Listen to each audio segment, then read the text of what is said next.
You'll never guess what I did today. Whitewater rafting on the Han River, can you believe it? It was crazy, but so exhilarating. A thrill ride from start to finish. To make it better, I wasn't alone. I made a new friend, George. It was his idea to try out the rafting. Seems former Boy Scouts don't lose their sense of adventure. We had the best time navigating the rapids. You should have seen us battling the waves. I've not laughed that much in a long time. I took some spills, of course. That was half the fun. I'll mostly be sporting a huge bruise tomorrow, but not complaining. Water's getting chilly this time of year, but that didn't stop us. We even managed to spot a kingfisher by the river. It was beautiful. You know, it made me realize how much I miss those summer holidays at the countryside we used to have. It was such a flashback, and my goodness, the nostalgia. Anyway, I digress. Let's not get too melodramatic. I've been in the office sketching out a new design for Volt Motors. It's coming along. A little tricky, but I'm taking it one line at a time. Remember, Rome wasn't built in a day. I just hope it doesn't decide to burn in one night like Rome. You know, for an industrial designer, I tend to rely a lot on my ability to draw.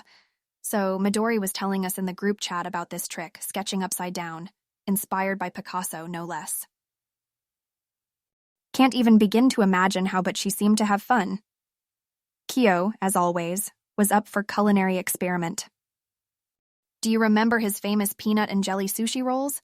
Discussing it might ruin our appetites for eternity. But this time, he came up with something, dare I say, palatable: kimchi pancakes. It does sound tempting for a go. Midori and I teased him as usual, and the chat was brimming with laughter emojis. The way Kyo pulls off these unexpected fusion dishes blows us away.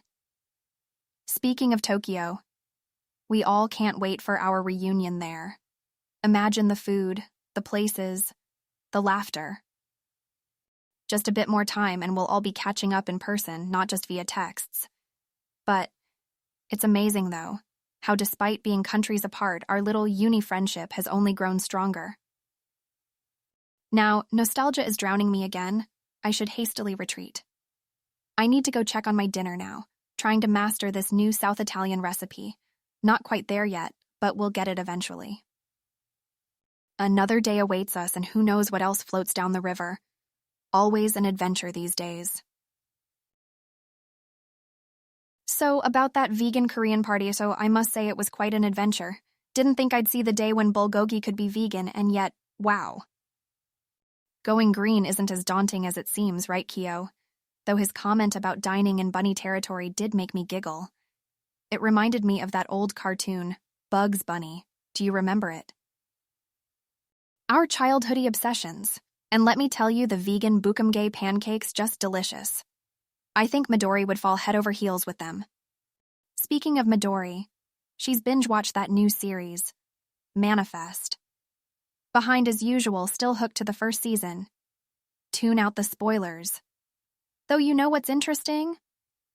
It got me thinking about time travel. The possibilities seem endless. Would you go back to the past or venture into the future if presented with a choice? Might be fun to see what destiny has in store for us, no? But wouldn't messing with time distort the flow of events and alter outcomes? Suddenly, I'm in a science fiction novel. Ha! Midori's suggestion to share my Korean vegan cookbook was a great idea. One meal at a time, and we can do our bit for the earth, like Kyo rightly put it. He's up for experimenting with vegan sushi, too. The man does love his sushi. I can't wait for our Tokyo reunion. Let's plan for that vegan cookout. Seems like a fabulous plan to me. A legendary reunion is in the making.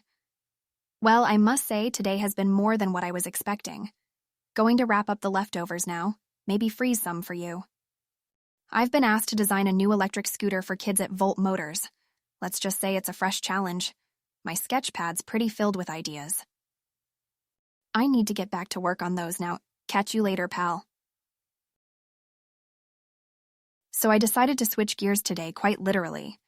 The city explorer in me took a hold and I found myself riding around Seoul. You know, it's surprising how many places you come across when you decide to take the less trodden path. From cute little stations I never knew existed to graffiti art hidden behind a random flower shop, I truly involved myself in the essence of the city. And guess what? I have a newfound respect for these lanes. It just goes to show that sometimes the charm isn't in the main streets with all the hustle and bustle, but in the calm, quiet corners where life goes on at its own pace. Remember how Uncle Jin used to take us cycling around the countryside? He would always let us race to that huge banyan tree, and the winner would get an extra scoop of ice cream. Today brought back those memories. The simplicity of pedaling and the enjoyment of just being in the moment, it was blissful. Meanwhile, Midori there's found herself in a brewing dilemma: green tea or black tea? You know me, I'm all for the bold flavor of black tea. Kyo, true to his roots, opts for some hot miso soup. Ah, the charm of a warm bowl of soup never fails. And speaking of Kyo, he has crowned himself the online explorer. The guy knows his way around the virtual world. Gotta respect that. It's always a pleasure sparing goofy moments with them. Chatting with them reminded me of our crazy trip to Tokyo, and that eccentric cat cafe we ended up in. I couldn't help but laugh at the memory. We've shared some great moments, haven't we? Midori and Kyo's banter always leaves me in splits. You know what they say, friends who laugh together stay together. As I biked and discovered Seoul today, I stumbled upon the most authentic, small, family-owned restaurant tucked away in a little lane. They serve the best bibimbap, I kid you not. Fresh veggies, the perfect blend of spices, and oh, the hot sauce. I think my taste buds are still partying. That is the charm of a city. Always something new to discover. I managed to convince Midori and Kyo for a virtual movie night this weekend. The idea pumped me up. It's going to be fun. Our own small virtual party, just like old times. By the way, I suggested them to try biking within their cities. You never know what all it would lead to. We could then arrange a cycling tour. How fun would that be? Of course, Kyo agreed, provided there's food at the end. No surprises there. The day ended on such a great note. Biking, chatting, reminiscing, it was thoroughly enjoyable. But as with all good things, this message must also come to an end. Especially since my design sketches from today are waiting for my attention. You know how it is, the life of an industrious designer. I dreadfully need to dive back into those lines.